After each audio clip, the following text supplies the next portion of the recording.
asomafo nyuma eta ye don kronchi chemu domiansa ebesi donson asomafo nyuma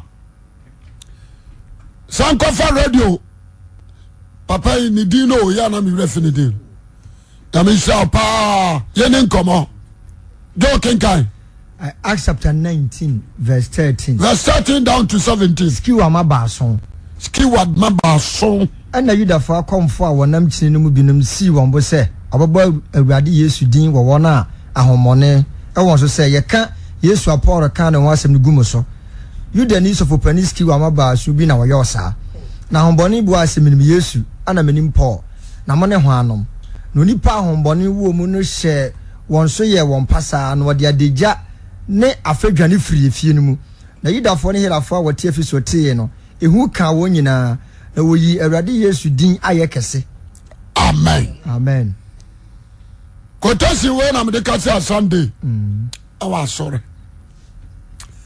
na me pasa ye didi nkomo kakra yaka axe ni aka action that is why Jesus so in the one adwuma no na ne den ni ahohare action work na asambisi na me pesa ye didi nkomo amen sofo pani bi o ejudani sofo pani no o ejudani na ne ma o manson ne manson ni nyira ba ya konfo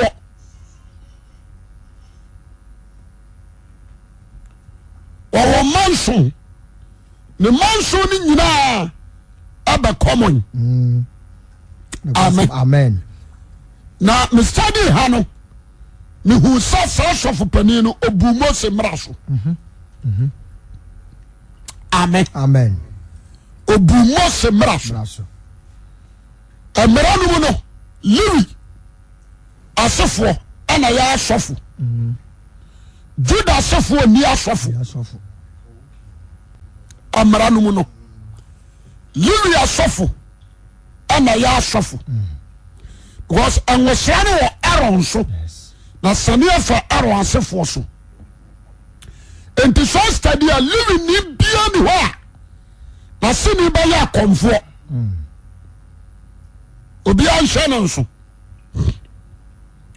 na sense of pani we friend skiwa wa wo mamare mansion 7 cents eno no ahu no se wa sofo sofo panini amen but adia ba ko ma study am hu ya ne she sofo panini no ne mano aba ya abosomfo akonfo yes amen na kronomo no Israel man no we are seba asio see come first born come second born come ana mo papa nso ya sofu dwuma nti wo picture say na besi wa busua no asemo sorry asie wo picture say na besi nti ade am study no wa ha am hunu ya ne se Bible says so free mo frase hunu tro samo a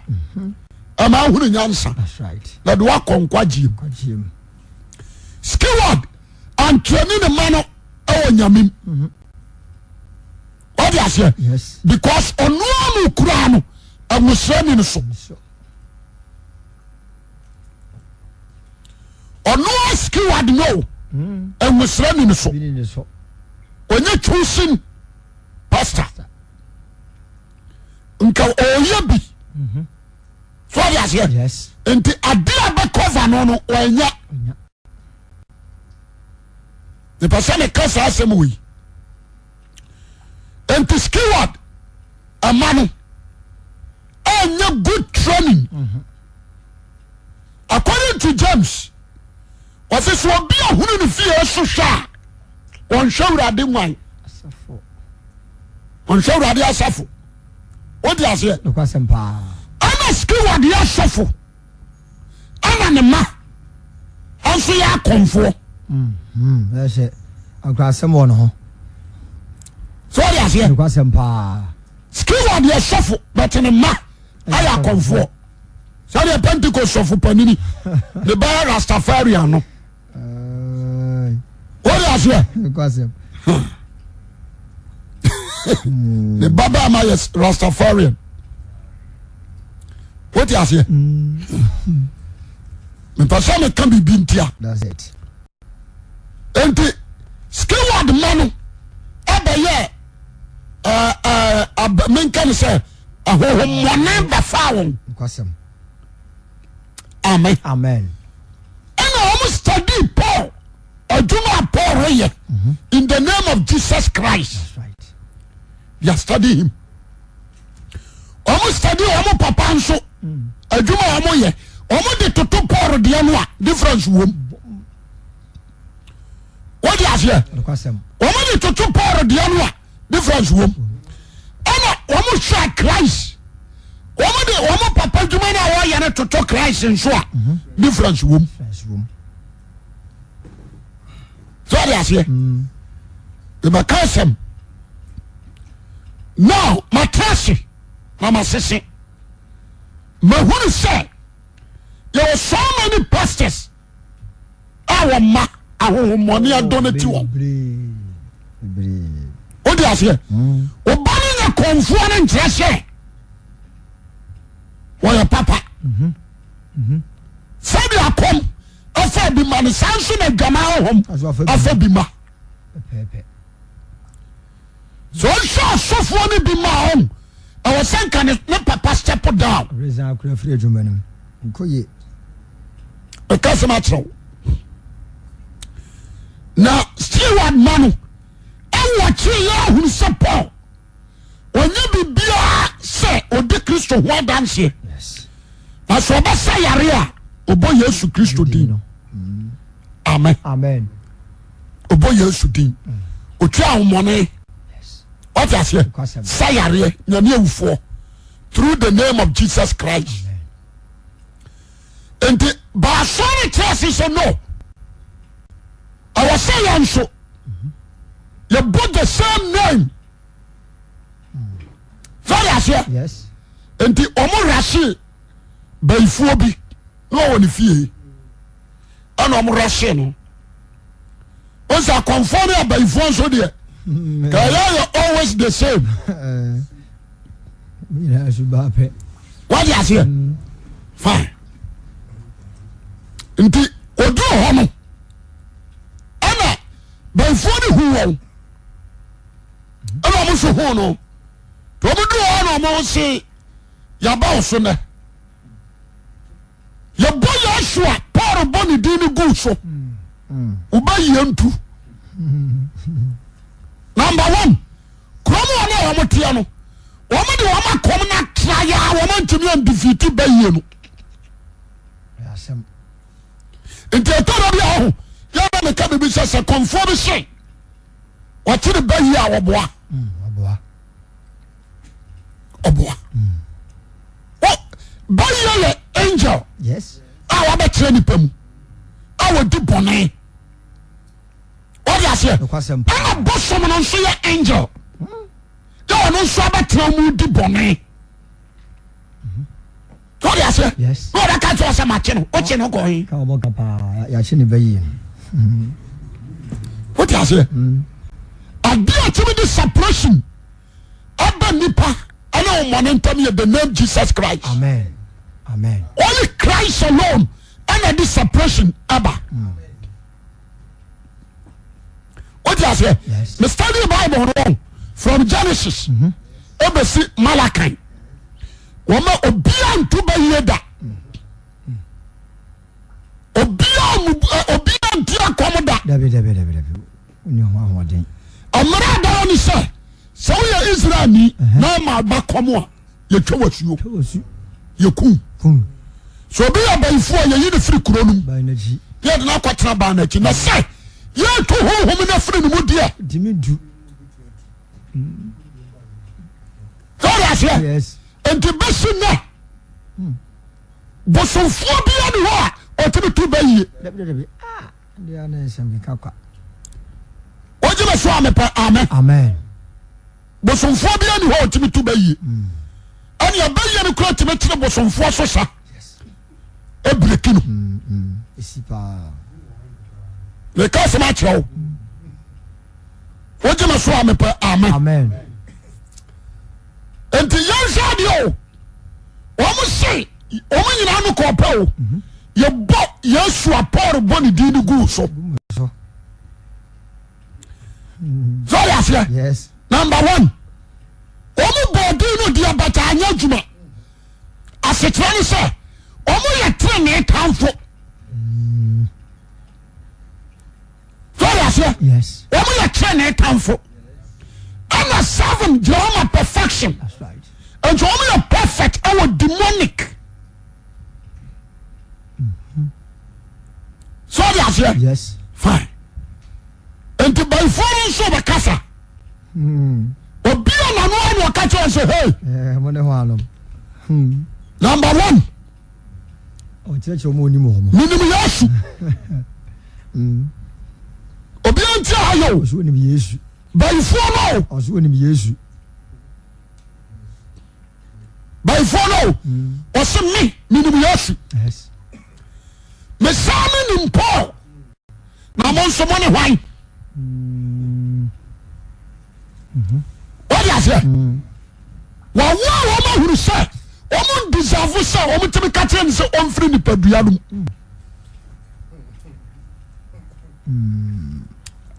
amen so wọ́n yà sẹ́ wà wọ́n a wọ́n ahuru sẹ́ hẹ́ wọ́n ní tómi sẹ́ mo kàtẹ́ mi sẹ́ mi firi nipadua no kọ́sí ẹ̀mi yẹn nu ni nyinaa no baabi a yà bẹ tẹ̀tẹ̀rẹ̀ no ẹ̀nyẹ́ ẹ̀dìyà.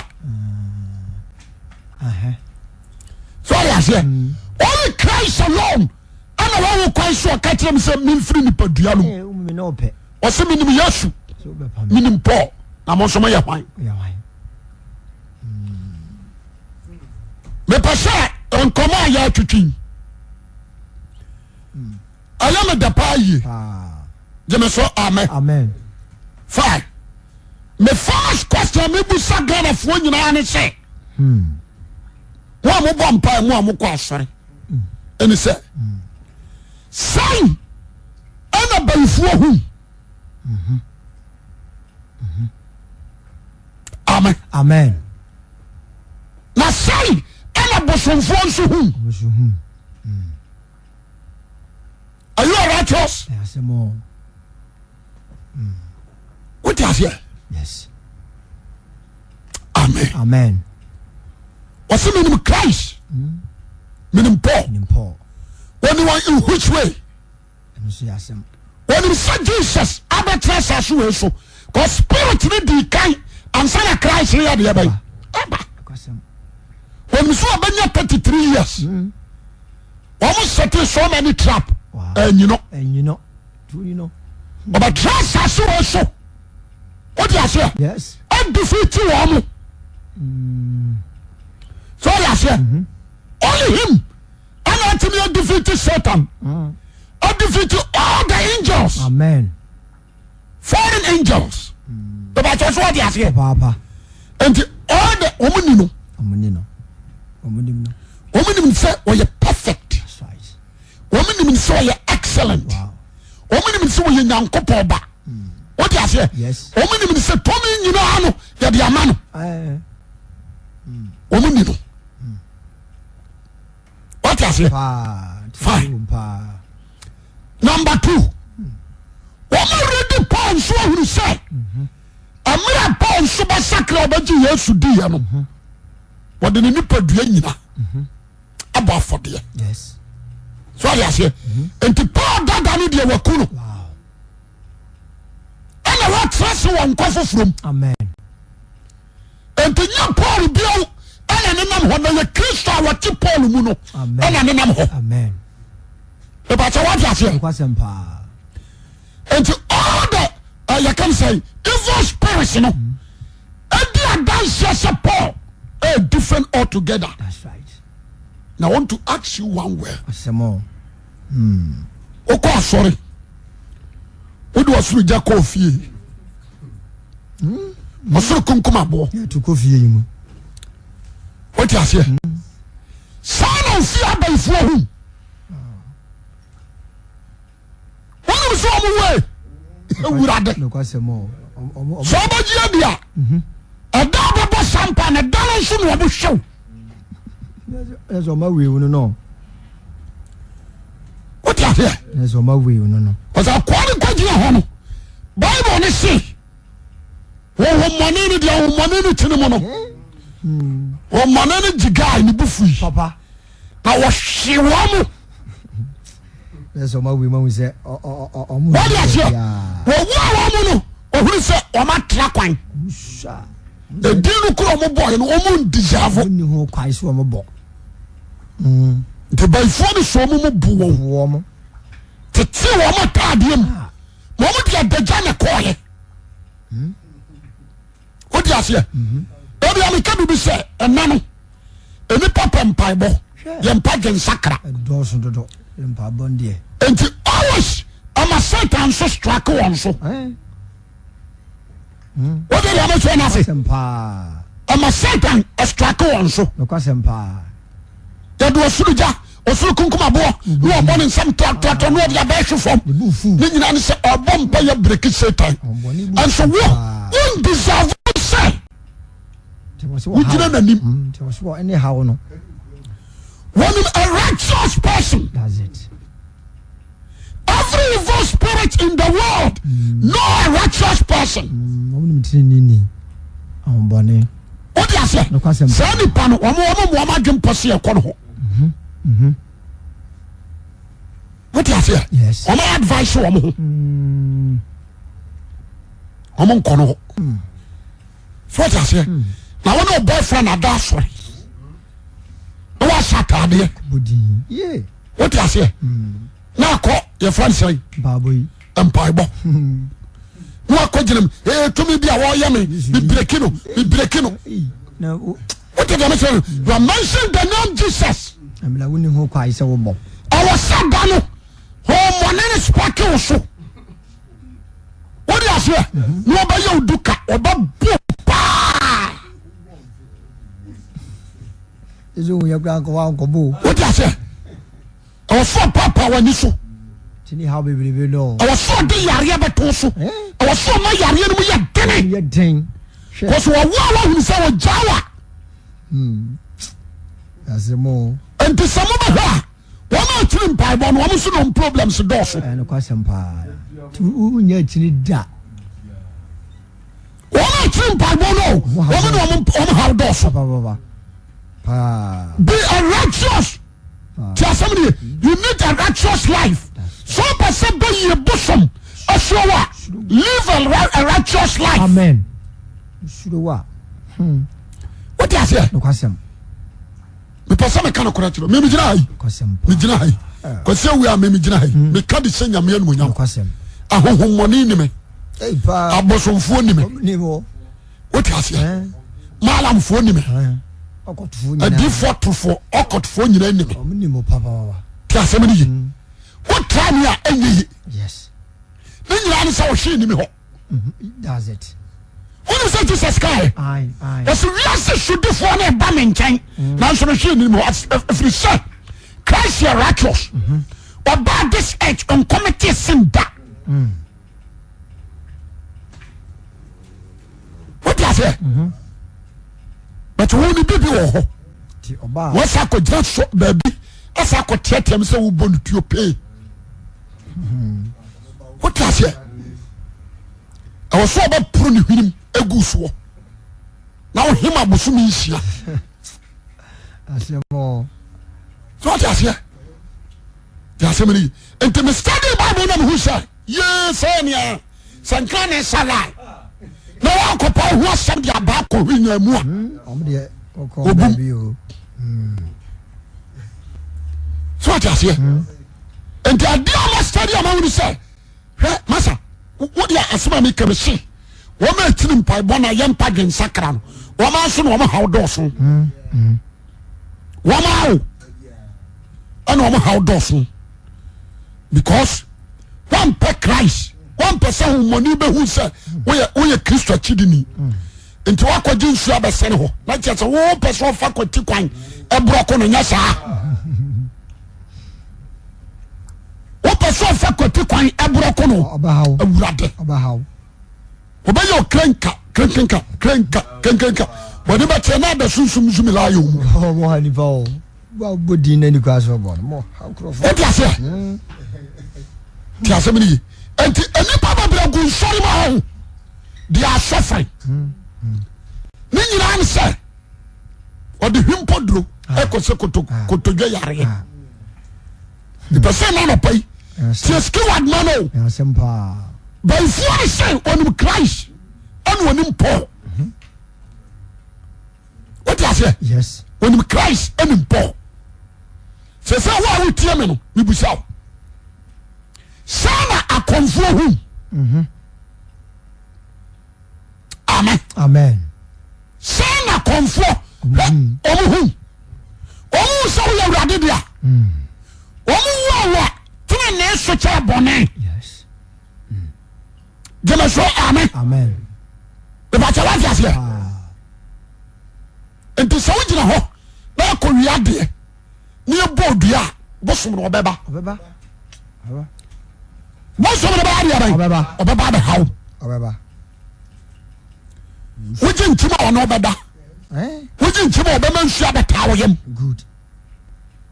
wate aseɛ mepɛ sɛ ɔbadwe ma a wotie me no ɛwɔ sɛ wo Kristo som do level bi a all the evil spirit in Ghana here yɛbɔ di mpa no obi akɔkyire wate aseɛ yɛbusa wo sɛ de nti na akɔfa saa din wo abɛtoɔ yi ɛdɛ neane no wɔyɛ nipa bɛbrɛbɛ nti ɔno nkwa yɛgya na tiri di anayɛ de ɛdɛ neane no wɔyɛ yɛnkua baabi ɔnsɛ Jesus ɛkɔhyia ɛdɔm no wote ase wɔkaɛ wɔ sɛ Onyankopɔn ba ɛdɛ neane wɔyɔ menim onipa korɔ hello wɔ sɛ ɔnim onipa korɔ ɛna the same time the same Paul no nso ɛnam baabi Acts chapter 16 wọ́n ti àṣẹ àkọ́yà náà ọ̀nù nsú kúrò àwọn mọ̀nẹ́ no ọ̀nù nsú ni mpọ̀ ẹ̀yẹ sọ ọ̀nù ni physically o spiritually ọ̀nù nípa kúrò Paul yẹ ọ̀ṣẹ́ Paul sáà wọ́n sì ẹ̀yì wọ́n ní Nyankó pọ̀ nkurọ̀fọ́ a wọ́n dání àmàfọ́ akọ́mọ amẹ́ nyàmẹ́ wọ́n ti àṣẹ he voice out ẹ̀na Paul gyina ẹ̀ n'afẹ́ àkọ́yà ni yẹ ni mo bọ̀. Because home afa ni mu kasa ni ahunfin but home ni nyina no or the perform wonders ama kro ni nyane so mfa so enti obia ma ni tim so obetu sa hom na man dabi omaja pade kesi ye pa aja pade omunya fa omididi ho so ase na me hwe asofo na me se what ase obi tim be dira me papa ni papa Yesu wa homboni hu se oh the ayabi bana gas na hye dem no oh the ayabi you can mention the name masa say me come mate yo abosom na ni abere o wo mo a emema mu nduro na amudi aye hie no abo say wo mo ba out say wo mo gugu mo ni ma se wo dia say wo mo ba da gie nduro awie na abahuru wo dia say me gira hoyi wọ́n yóò pa abọ́mìdí abùsùnfìé ọmọ kásá náà wọ́n kọ́ bọ́mìdí ayẹyẹ. wọ́n jí mi sọ àmì pẹ́ àmì mi ká mìíràn tẹ̀tìmá wọ́n mi kiri mi kọ́ tẹ̀tìmá ahìnfìé na tẹ̀tìmá ahìnì sẹ́ which is 97 tẹ̀tìmá ahìnì sẹ́ mà kásá tìá ní bọ́sùn ntìmí ntwẹ́ dwan náà mi sẹ́ nana wọ́n ní mu a ọjọ́ baako pẹ́ na nkèmé kunu nsu yẹ kunu dada wọ́n ní Kristo mi ntìmí ntwẹ́ dwan bi ha ọ̀sọ́ sísè ẹ̀nàm sẹ́ nana akokọ́ nsa kora mi ntwa mẹ kásá wà tẹ̀lé mu o wọ́n di asẹ́mu abosomfoɔ ne kan ọ̀sọ́rọ̀ yẹ kíláàkì wọ́n Yesu no yẹ nini kyɛn o yẹ nini kyɛn o ẹ̀nàm sẹ́ wọ́n bẹ wọ́n akyɛn mi wọ́n ká ní sẹ́ mi nyi wọ́n akyi. Because I want money to huno. That's right. So they mimi huno. That's right. Now they are the huno. Na me dia oya me dia. That's right. Amen. Who they huno? but me de o ya me dia oni ma me ka kire wo ma japade na hu ye no afa no hamanim wakana maka na nasi twadwa na se apo o na me bo ape what you say Yes. I want am sorry free ho me twifa o mo so wabufuo kra sama bufuo afai titi ne court omudi asem ne question mienu o me busa he no afa mu adwudin ye di asem ne wi ya bu ya me come ba bi o bosomfo ne nana na gina ho konfo no wa he ne se kwase wia me katro me ma na wotwe mienu se wa ma pata nananom ana bokyere wa bosomfo a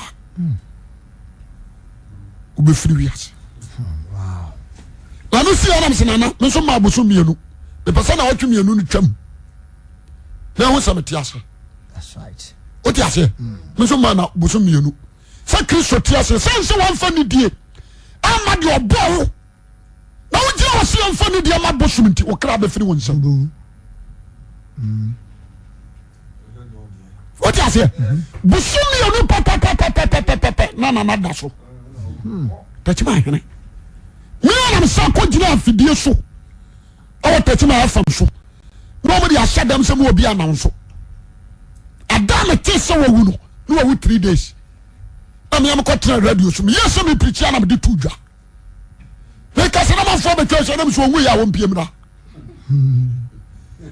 wo ra fisa me na mo da so grudge the person we are seeing now who to me awurade wo amen what is here afa no mo hamanim na me kron no se me da so ti ho nsuko what is here me pese obaje ma wutie shanon so mboni omuwe shanon wo se abanfu akwa to asabosom so a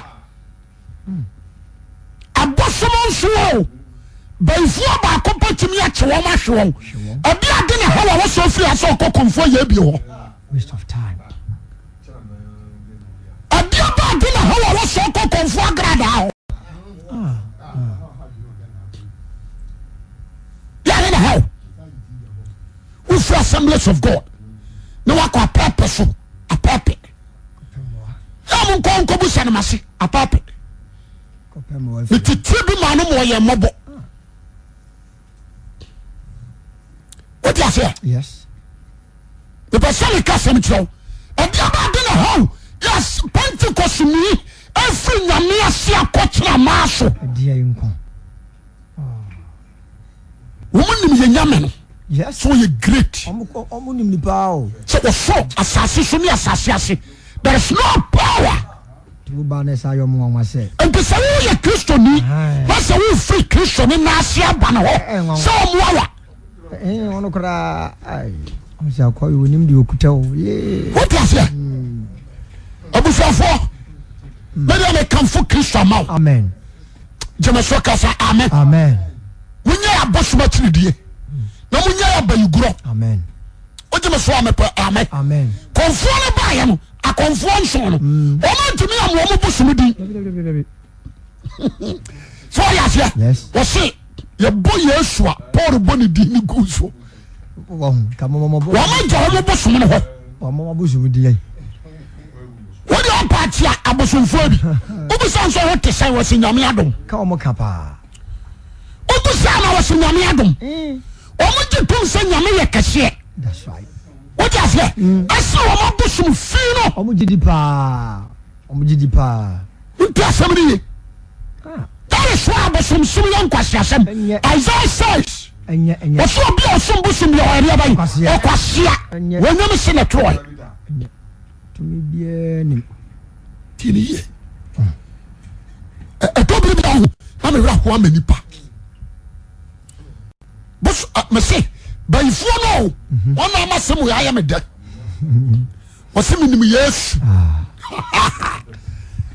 anu wonim Paul na mo nso ne wan ye nim nyina na ya tu ya guro a wa show a red card se mo nya di fufuru wo be je ba yabo what you say What you so amen. Amen. Abrantie. Maybe the other be am ka be say. Do opa ya nya. Do nya ya nso a wampe. Wonim say apam da do amfo no. Omo hwehwe senka sadi wei. Omo benya. Abraham pay wanya. Moses Bisan was your friend. I am the I am. That's right. On for dinner, man. Jacob on Suba pay. We didn't decide or 17 of us didn't want to say. One farmer. But about do Yasuano. About do Yasuano. Amen. Or the dinner, my amen. Was it me demo? Mama say Yarwa. Amen. Me do Yasu Christo. Mama try money. Amen. Mama young Hunsa. Christo son is the best. Amen. What you say, amen. Amen. A son can you fight? Oh, Bianye. Look at some of the canoe. Bianye. I wouldn't himself from Nanya. And to some sharp software. Or no, I could this software.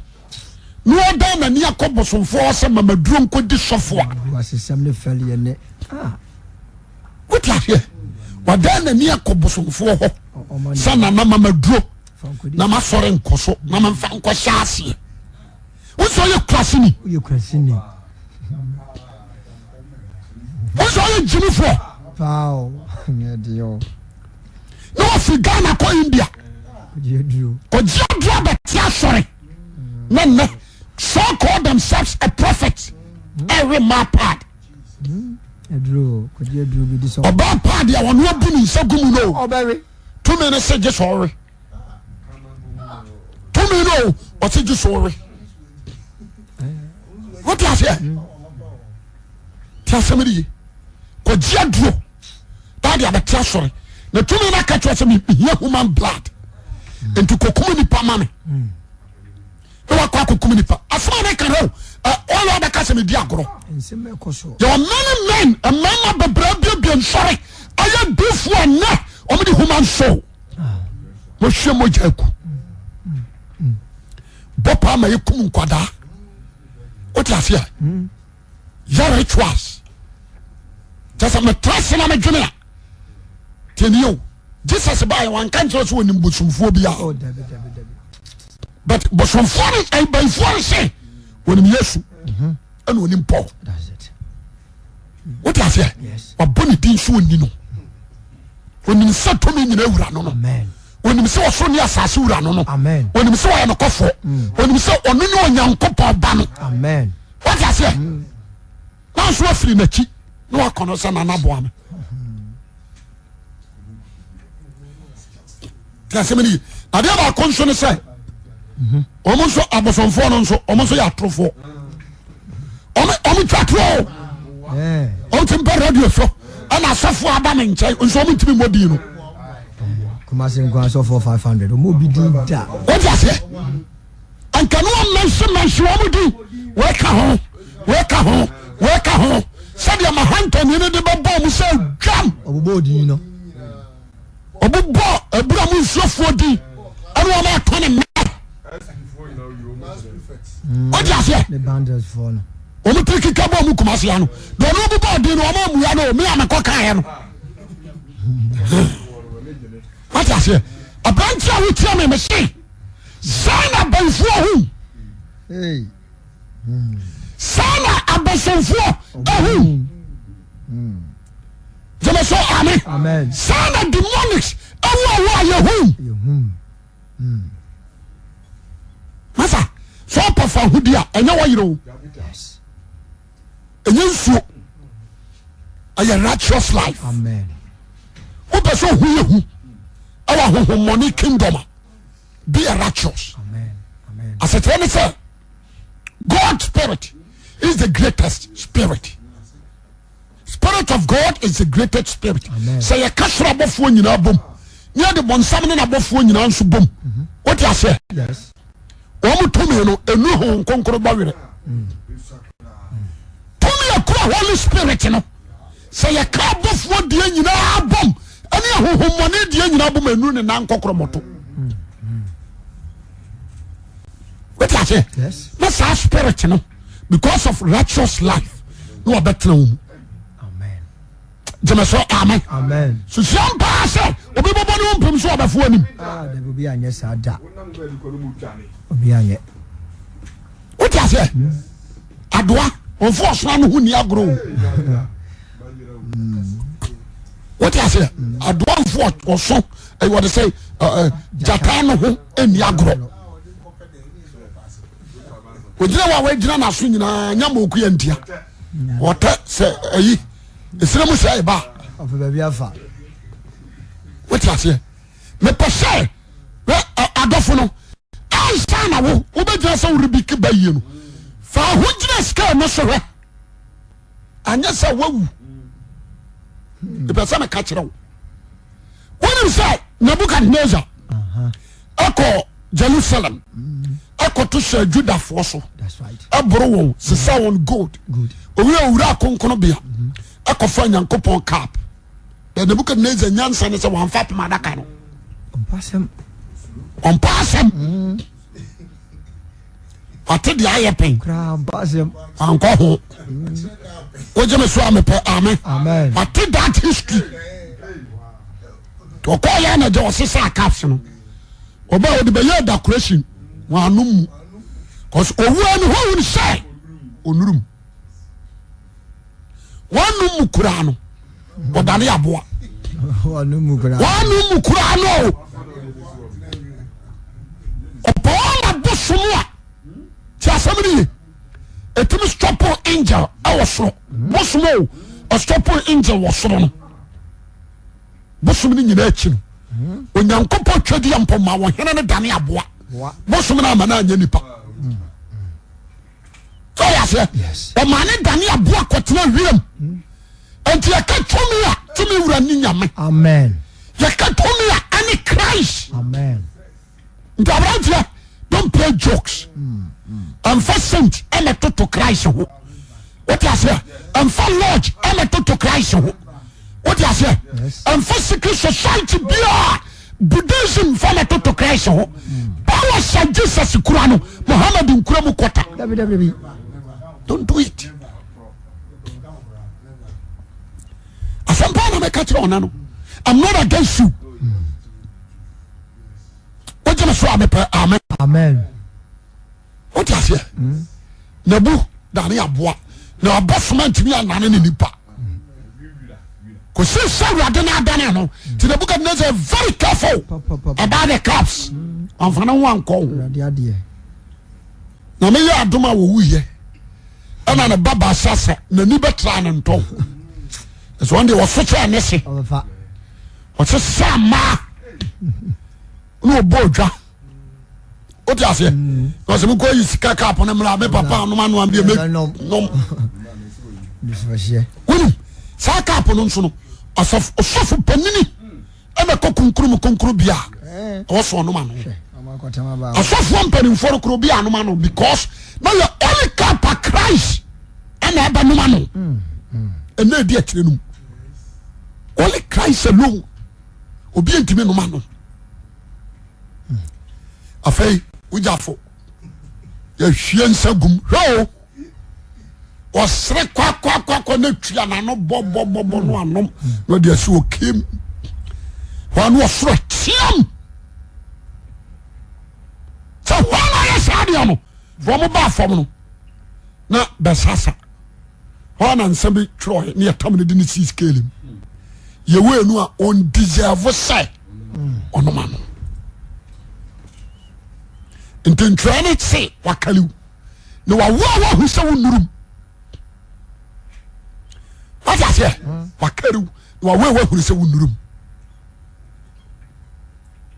watrone kasafufrum nya latin kasafufrum me de sana hu no ko se yo mu kuro kasa nkokroma fortress no kwasempa ana se ye hebrew so ka hebrew fortress bobia ntimi agede nyame honhom tinimu de dan ya ba na oba tra se nana kop na wono ma no yesi akaliw wahini ni yaje uba sa wu kop na wono ma no na ne ba no husu na tim tasemni enti adia ma study ama hunu ni se ma ojide ni bia no ante no hunu kuratiam amen sa te hunu kuratiam abaye suro bosom suro yes What do you say?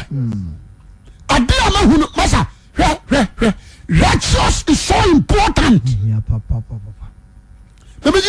I'm a spiritually, not spiritually. I'm a couple of sin again. I don't care with spiritually. What you say? They are a righteous life.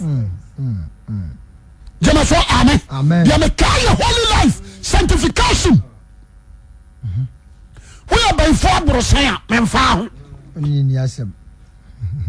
Jamaso, amen. If you said you are Timmy or Shake, then say your guy be. Me shini buse pan in dream minini pa oba konkona me mane pan ukacha cha kankono wa ya samato no what you here empampan so ayadunu da bia meka me say I was so develop papa edu empampan so se baifo timitu bosum timitu edu chance atifia I was so udru nsromani amen. Jamaso, amen. Amen. Also, tell who what you find. I was so develop God's spirit, who possesses God's spirit. Amen. Are you righteous? If not, then repent. Once I cry, also for the abato. Sagana for you, Mompa and Kwale, we would. Once again, Casagana for you, and Sacra. Yes, I'm more Tankas Yampai. Uhiagan Sakra. What you say? And the young boys and the young girls in Kwasiasam. Pentecost elder say, Pentecost for my one would do into a month condom. The way Sadia when I have catch some Kosia, Menkoba Humpire, and Jimmy Sam. What you say? Let it preach repentance, salvation to them. That is better. Oba forever preaching prosperity no ye o kase wo so baby anya na partnership na paso o tina gina Jaman. into the swimming pool oba jaman into the lake oba jaman what you say the oba jaman o ko tar so say Ghana a fornication country Ghana a Ghana parliament our judiciaries our law for all the universities all the students Ajamamabu police station at the home. One minute to bury us or Bane Bema was a young Koremuha office.